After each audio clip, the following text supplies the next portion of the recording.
Hi everyone, welcome to my video once again. In this video, we're going to talk about underpainting, specifically using complementary colors. As far as my art, my beginning approach is different just about in every piece depending on the end result that I want to accomplish. This is the first time I'm doing a painting using complementary colors as an underpainting. I will only be touching on this subject of using complementary colors as an underpainting and what is the effect of this technique. Why do it? There's got to be a benefit, right? There's an attractive quality of an underpainting. There is looseness, freedom, and expressiveness that in itself can create excitement for the painter.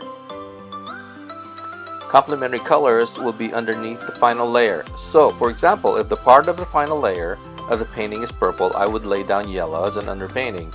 If it is green, then I would lay down red, as you can see I've done here. So, everything I lay down in the beginning of this video are the complementary colors of the final layers. Or we could say that they are on the opposite on the color wheel of the spectrum.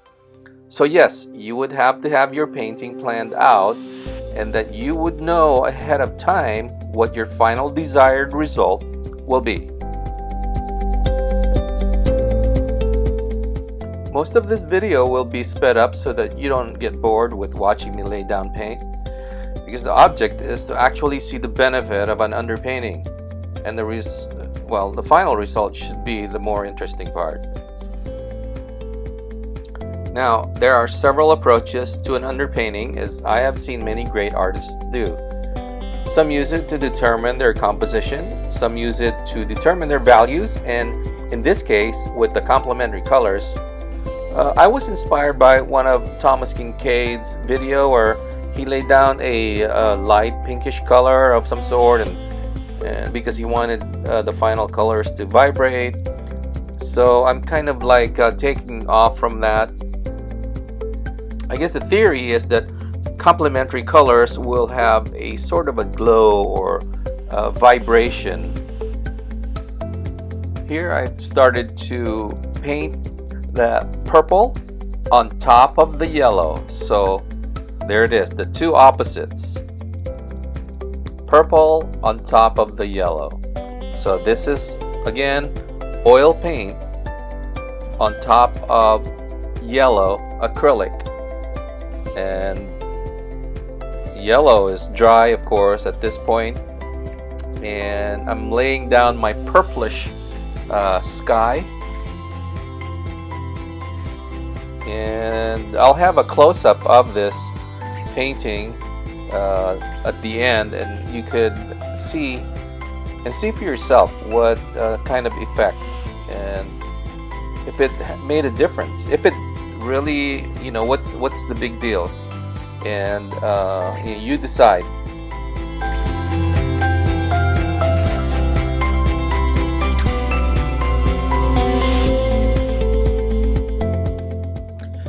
To be honest, I have never used this method before in an entire painting, so together with you we will see the theory and its actual effect on the final painting.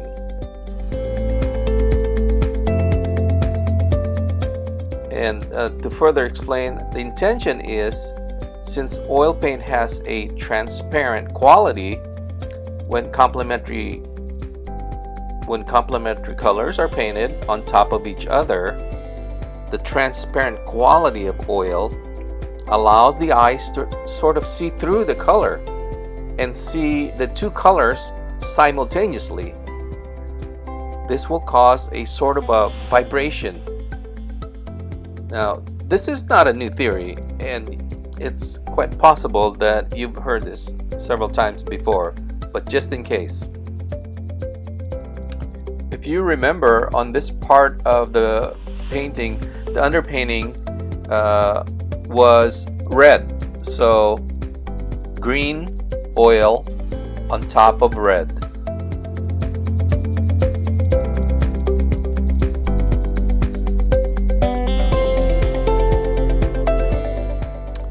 If you're not familiar with complementary colors, it may be quite helpful to find some kind of a guide or an image online And there are several different color wheels that are available for free, just for reference. Again, if you're not familiar with this principle, look at the color wheel. And so complementary colors are simply colors on the opposite side of the color wheel.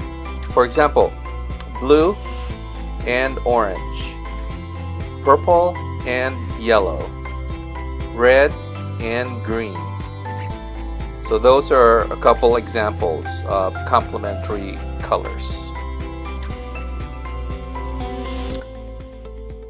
Here I'm laying down a light green, and again it's on top of the reddish underpainting.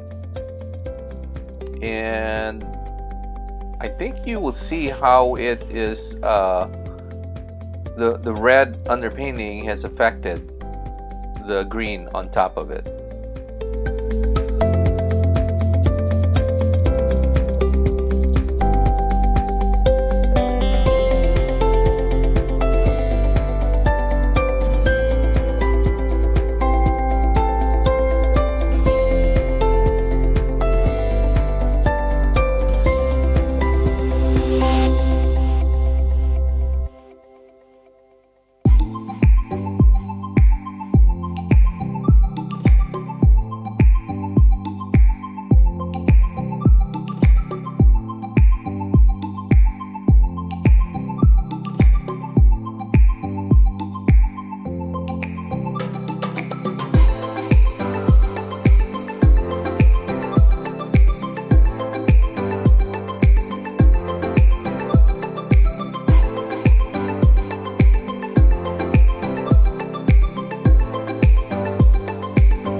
So we are getting close to the end of the video, and you can see at this point the finished painting. My question is, do you see the benefit of the underpainting? Is it obvious?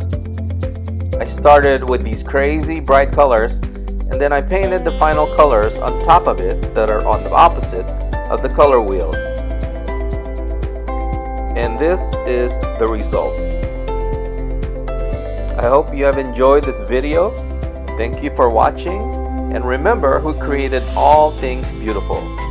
I'll see you on the next one. Bye now.